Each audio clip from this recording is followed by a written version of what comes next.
একটা কাহিনী মনে উঠলো, এই জন্য শুনাইতেছি, মা বোনদের দিলে যাতে লাগে। এক কাপড়ে জীবন ছিল, এক কাপড়ে দুইজনের জীবন, এক কাপড়ে কয়জনের? স্বামী পড়লে স্ত্রী উলঙ্গ, স্ত্রী পড়লে স্বামী উলঙ্গ। আল্লাহর রসুল সালাম ফিরাইতেন, ও উঠা দৌড় দিত। আল্লাহর রসুল একদিন জিজ্ঞাসা করছে, আমি সালাম ফিরাইতে দেরি, তুমি ভাগতে দেরি করো না, কারণটা কি? নামাজের পরে আমি কত কথা বলি, তুমি তো কিছুই শুনো না। তসবিহ তাহলিল আছে, তুমি পড়ো না। তো চোখের পানি ছেড়া বলতেছে, ইয়া রাসূলুল্লাহ, একটাই কাপড়, আমি পড়তে চলে আসছি, আপনি সালাম ফিরান, আমি ছুটা যাই, আমি যা খুলা দেই যেন আমার স্ত্রী আউয়াল ওয়াক্তে নামাজ পড়তে পারে। ইয়া রাসূলুল্লাহ, আমারও মনে চায় আপনার কথা শুনে। আল্লাহর রসুল পর্যন্ত চোখে পানি চলে আসছে, এরকম জীবন। ওই ঘরের কাহিনী শুনাইতেছি।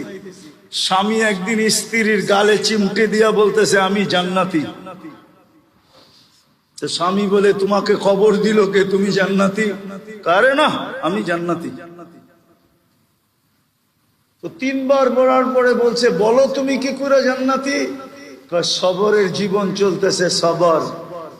এক কাপড়ে দুইজনের জীবন, সবর করতেছি। আজ পর্যন্ত কোনো চাহিদা রাখি নাই, কোনো দিন বলি নাই যে আরেকটা কাপড় নিয়ে আসো।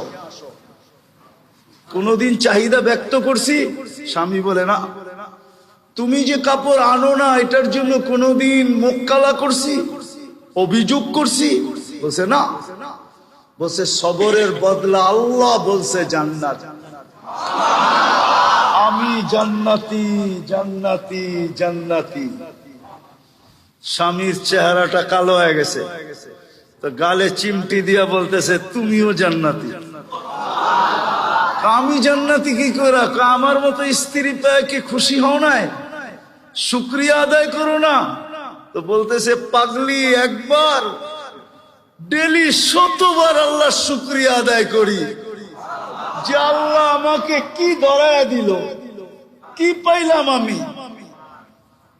বলছে, শুকুরের বদলাও জান্নাত, তুমিও জান্নাতি, আমিও জান্নাতি, ফুর্তি জান্নাতে হবে, জান্নাতে।